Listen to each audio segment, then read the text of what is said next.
guys, welcome. Today we're doing a cheesy chicken lasagna recipe. This dish is not only great for company, but it can also be made ahead of time and baked when ready. For the lasagna, we're starting with this sauce first. In this pan, I have half of an onion and 4 cloves of garlic that's been cooking for a minute now. To this, we're adding some ground meat. I'm using ground chicken, but you can use whatever ground meat you have on hand. Next step is to add some seasoning to this ground meat. I'm adding some black pepper, about half a teaspoon, and again, this depends on how much meat you're using, and some Mrs Dash seasoning, and salt to taste. Mix to combine, and we want to let this meat cook for about 5 minutes before adding the tomato sauce to it. Our chicken's been browning for 5 minutes now, and this is what it looks like. All the water is evaporated, and we're going to add the tomato sauce. And I'm adding marinara sauce. I find that the marinara gives it more flavor than just plain old tomato sauce. This is what the sauce looks like right after I added the tomato sauce. And for this recipe, I'm using one 24-ounce jar of marinara sauce. I also added half a cup of water to this sauce. Next, we need to cover and let it simmer for 30 minutes. One trick I find to know how much lasagna noodles you need ahead of time before boiling the noodles is take the pan that you're going to bake your lasagna in and measure the dry noodles in.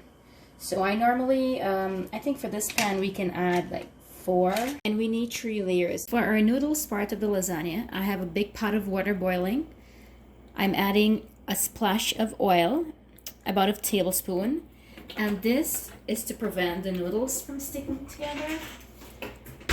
Also, I'm adding some salt to taste. This is to boil your noodles. You want to salt this generously so as to flavor the noodles. Next, we're adding our noodles. Try to drop it in one at a time so they don't stick to each other. For our cheesy part of the lasagna, we have 3 kinds of cheeses.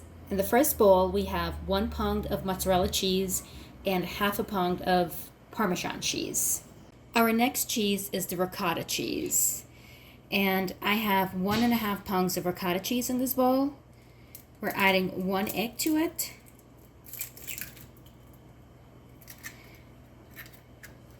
As well as some salt to taste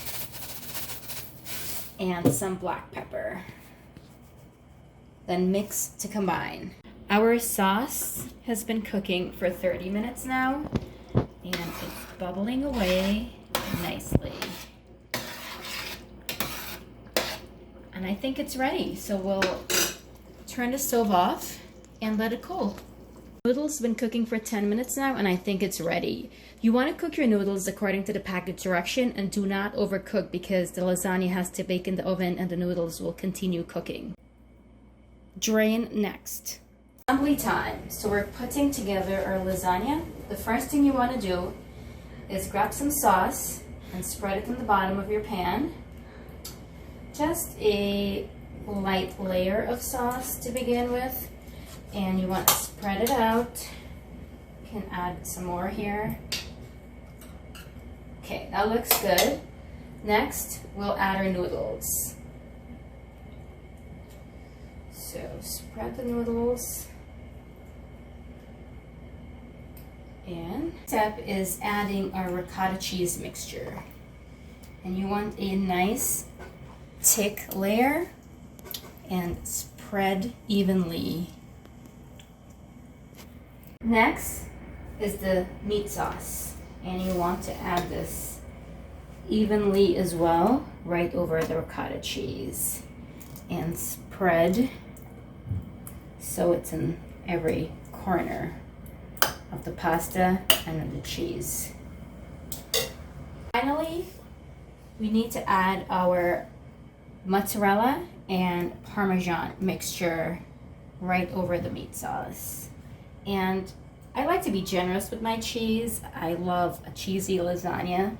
So just, keep going until how cheesy or less cheesy you like your pasta. After this step, this is one complete step of our lasagna. We'll repeat the process again. Noodles.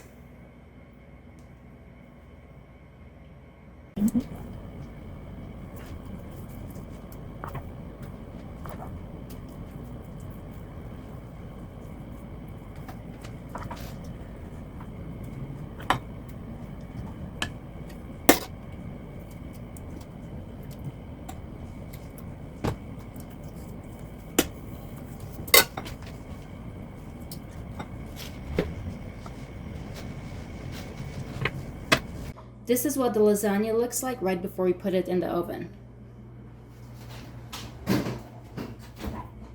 Cover the lasagna with a piece of foil right before adding to the oven. And a quick tip here, if you don't have non-stick foil, just add a little bit of oil to grease the inside of the foil. That way, the cheese does not stick. Make lasagna in a 350 degrees oven for 45 minutes. After 30 minutes, we'll remove the foil so the cheese can brown on top. After 30 minutes, we want to remove the foil from the lasagna and put it back in the oven for another 15 minutes so that the cheese on top can brown nicely. 15 minutes, our lasagna is out the oven and finally ready to eat. You want to let this sit for an additional 10 minutes before you cut into it.